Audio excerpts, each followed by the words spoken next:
Most realtors think they need more leads, they need more volume to close more deals this year, right? And you're probably thinking that yourself. But if I ask you, are you sitting right now on some leads that you could be closing, but that you're not closing, that are in your pipeline? What would you say? Would you say yes or no? And if the answer is yes, in this video, I'm going to be breaking down the 5 biggest lessons I've learned on turning online leads or leads in general into actual sales, whether it's with buyers or sellers, after personally spending thousands of dollars in lead generation, after working with some of the best agents all across US and Canada. So the first huge lesson I've learned, this is a big one, so we should take notes. The first one is trust.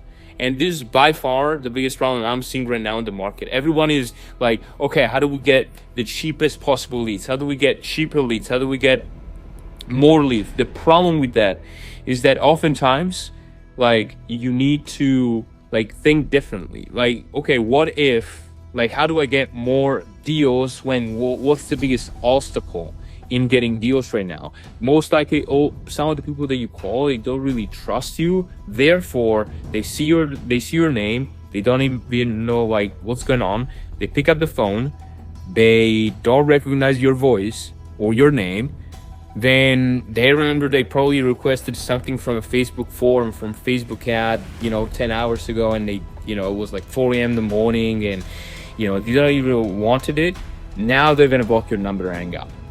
Right? And that happens because there's a fundamental lack of trust between you and the online lead, or the lead in general. If you're doing any sort of like lead generation 2025, I called this, or actually I learned this from Jeremy Miner. I always mention, two of the biggest people I mention in my videos are Jeremy Miner and Barry Jenkins. But I've learned a ton from these two people. But like from Jeremy Miner specifically, I've learned this, like the post-trust era. Right now, we're in the post-trust era.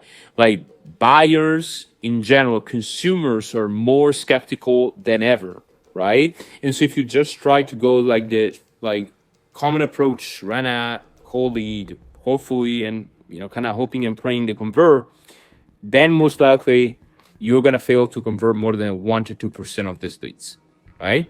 If you want to go to like that 4 to 8%, like the top teams, top agents, like the level where the top teams are, like the 4 to 8% level, then you need to change how you think, right? And part of it is trust, right? So a big lever you can pull behind getting people's trust is communication. How you communicate to these people, what's the journey they take, right? From the moment they click on your ad, they like your ad, like your face, to the point where they actually become leads, and the point where you actually call them up, right? And so I made a video about this, and I'm going to put in the right corner here, where I talk about, I guess, talk about how I structure the journey these leads take from the moment they click on the app to the moment you call them out, right? And one of the biggest one of the biggest things you can apply in your funnel right now is adding a way for these people to get to know you, get to know your voice, get to know your face, right? Before you actually call them up, right? You can use many things. I personally think that there are many ways to use video, and I made a specific YouTube video about this, all the different ways you can use video. But personally, I really like the idea of like the video sales letter. If you don't know what the video sales letter is, it's essentially like an educational video that breaks down something that they need. For example, if they're a homeowner, right? Could be a video that breaks down exactly what they need to know before selling their home this year in their location, right? And the point of this, I guess, is just positioning yourself as the expert in the industry, as the authority, right? As the go-to agent in your area, right? By saying things most people don't say, giving information most people don't give away, right?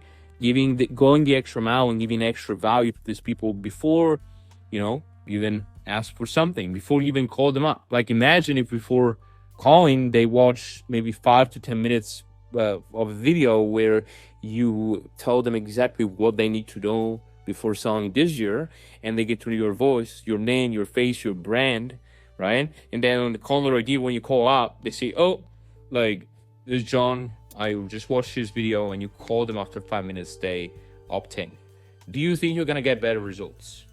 Probably yes, right? So think about this. The second lesson, huge one, is friction. So I kind of covered this in multiple facets in different videos I posted. And the problem with friction is that people either go too far or like too far from both sides. Let me explain. Like, you can go too far to where a lead costs $150, right? And if you're running ads to get sellers, it can happen, right? If you go too far, you can generally get a cost per lead that is like $150. The problem with that is that, you know, for example, if you're running local service ads and leads are calling you, that's fine. But either way, even if you're running local service ads, like, these people, like, the volume is just too little. And so if you make a mistake with one guy, then you have like 2 calls left that week, and then it's gone, right? But then people go, like, then people have applied too little friction. For example, like, they generate 7 buyers a day from some Facebook ads with some Facebook lead forms, and then now they have to spend all this time qualifying, understanding, like, okay, like, are they actually real people, not real people? So, like, with friction, I like to call, like, I like to think that you almost have to find the sweet spot. And for me, from what I found personally, is having a funnel, a landing page, external to Facebook, if it's Facebook. If it's Google, then not just asking for a name and number, asking for more information, asking more questions. Okay, you know, some people like us if they're working with an agent before they opt in. Can be too aggressive or not, you gotta play with it. You can ask for how many bets, right? Are you actually the owner or not? Are you a family member? What's your time frame? Like, when? And then you gotta phrase these questions in a way that doesn't trigger their defense mechanism. So just say, okay, when do you want to sell? Most people are gonna opt out. So you could say, okay, if the value of the home is favorable, when would you like to sell? More people are more likely to answer that question. And somebody could say, okay, 12 to plus months. Then if you know that, then you can disqualify them, instead of having to call them up and discover that I'm going to sell in 2 years, right? So all these things just to say, hey, like, if right now you're getting too many leads and you're not able to follow with them, you can have 2 options. Either you have a caller who's going to call these leads, call, finding the golden nuggets. Or if not, if you can afford a caller, then you should try to find the sweet spot with friction to where, you know, if you're generating sellers, I would say, like, and you're just starting out and you're spending $25-$30 a day, maybe 5 to 7 sellers a week, it's a good point. If you're generating buyers, of course you're generating more leads, but find the sweet spot where you're able to follow with these people, but at the same time the quality of these people is not too low. Meaning you're not calling them trying to understand everything, but you already know their address, you already know their time frame, you already know if they're the owner. All right, lesson number 3 is speed to lead, and this is so important. I guess you probably heard about the Harvard Business School case study where they studied multiple different businesses and found out speed to lead was by far one of the biggest multipliers in sales. But either way, you probably already understand that speed to lead is very important, but the problem is why you're not doing it, right? Most likely it's not like a thing where, okay, it's like, it's not a personal problem. Most likely it's a lack of systematization, right? That's where AI and automation come into play, right? And so this is critical. If right now you're relying on yourself to call every lead after 4 or 5 minutes, you're going to fail after 5 or 10 calls, because maybe a lead comes in and it's 3 o'clock and you're on an appointment, right? You're not really able to follow with them promptly. But the problem with that is that if you just let them go away, most likely they're going to stick to their cracks and you're not going to close that lead, right? So with AI and automation, what I've done, I mean, right now for our clients, I have an AI that's setting appointments. There are tons of ways to do it. The biggest lesson I've learned with AIs and stuff is that most AIs naturally are really robotic. So you got to train them on what kind of language patterns, what kind of language do you want them to use. Otherwise, they're not going to look like a human being. And homeowners, especially if they're older, like 55, 60, they're going to notice that, and they're just going to block your number instantly, right? They're going to just reply stop. When they say stop, it typically means that your message did not look like it was sent from a human being, or going back from point one, lack of trust, just opt it in. They do not really want to text. Now they block your number, right? And the second thing about automation, like with automation, it's not necessarily about the speed to lead. It's about, okay, like how can I just quickly call them up? Like without having to necessarily maybe have my phone number and manually put in the number. Right? Right now you're manually putting in the numbers on your phone when you're calling your leads, or you're maybe waiting, like scrolling on your phone to see if like you got any leads and ain't got any notifications, then it's gonna be impossible to follow with that quickly, consistently, right? Lesson number 4. Pipeline management is a skill that you have to learn if you want to close more deals with leads. And this is one of the biggest, pipeline management, I mean, is critical. At the end of the day, most people's pipelines, they are a mess, a complete mess, right? If probably right now you have a CRM, you know that it's not that clean, right? But the problem with that is not just again, it's not like it's P2E, it's a lack of systems. Same with the pipeline, right? It's a lack of systems behind your pipeline management. So if right now, for example, if you log in into your CRM and you don't know exactly who to call, like where to start with, like what to do, then again, it's a lack of systematization. Because for example, my guys come in, they know exactly who to call. At least that's the goal. Some days it might not happen. Some days you might forget to update who do you need to call, or when do you want to follow with somebody. But you should have a way to say, okay, I know that I want to follow up with John in 2 weeks, and I have a way to have not have to remind that about less, not have like to remind that myself, but have somebody else take care of that. Could be an AI most of the time, or the CRM feature where you can have the CRM just say, okay, if you put the task that's due in 2 weeks, then 2 weeks from now, I'm going to put that guy into a specific section in the pipeline that could be holding nurturing now, for example, right? But the key about this is that if you just take notes on paper and you try and follow with lead, like if right now you have a spreadsheet or you have paper, I'm not saying it doesn't work, but I'm just saying like if you have more than 50 leads, then good luck, right? And so pipeline management in and of itself, it's something you will learn as soon as possible, because like the future of real estate, whether you like it or not, is dealing with more and more people who are like top of the funnel stuff, right?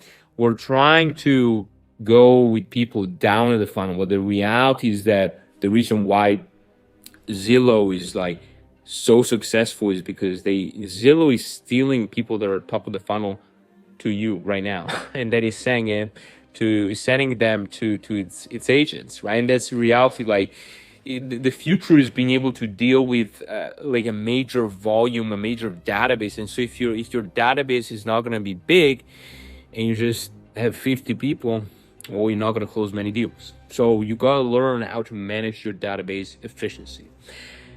Lesson number 5 is going the extra mile. And you're probably wondering, okay, what does this even mean? And going the extra mile is a kind of tricky subject, but I'm going to give you an example. So sometimes I ask this to my realtors, my clients, and, I tell them, okay, like, we're going to drop off CMAs. That's by far one of the biggest multipliers to increase our sales that are in-person appointments. And I like sometimes it's like, okay, like, is this just a waste of time? Like, should I drop CMAs to people? Like, and just to give you some context, that one of my clients, she was pretty skeptical about that. And then she went on and just dropped the CMA to 4 people.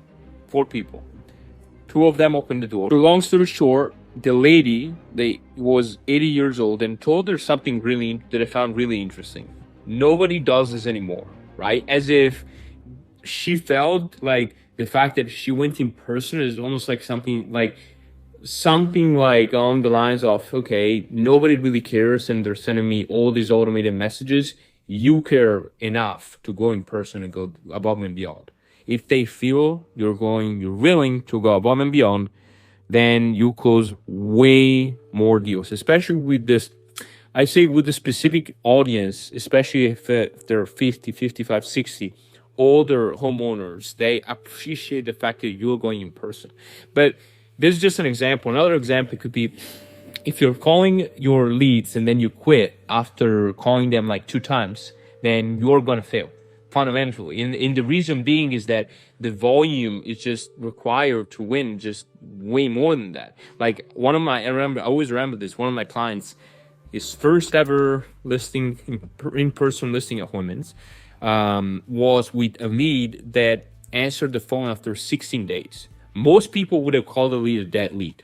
Like, you know, and so if somebody doesn't pick up and you're going to drop with the CMA, most people will call that lead a dead lead because they didn't pick up the first time and maybe they didn't reply to a first few texts, right? But if you go in person, you go on beyond and you call them way more times than other people are willing to call them, then most likely you close those 2, 3, or whatever, how many deals more than everybody else, than just thinking, okay, like this is a dead lead, and it's not going above and beyond. You add friction later. You go above and beyond, you go crazy with the volume, you crazy with the number of calls, you get the pipeline going, you get the pipeline moving, you get so many deals, then you're too busy, you cannot take them now, then you apply friction. Then you qualify them more. But if you're already applying the first things they covered today, trust, friction, the quality of your leads should be better, right? But people set the expectations the wrong way. So, for example, if somebody is running a YouTube ad, most marketers right now are telling people, oh, if you run YouTube ads, leads will fall into your lap, right? But that's never the case, because the reality is that effort is required with any method, right? Whether it's cold calling or YouTube ads, right? There are levels to effort, and struggle is a natural, but effort is always required. And to close a deal, there's always effort that's going to be needed. Nobody's going to chase you, right? Now, I'm not saying you have to chase people, but nobody's going to chase you, because everybody knows a realtor. Everybody knows their brother who's a realtor, the cousin is a realtor, right?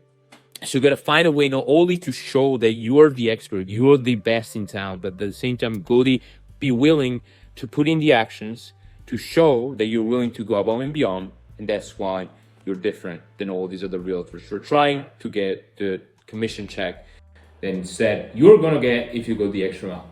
So I hope you found this very valuable. These 5 things are the five huge lessons I've learned so far. If you like this video, leave a like, subscribe, and I'll see you inside our next video.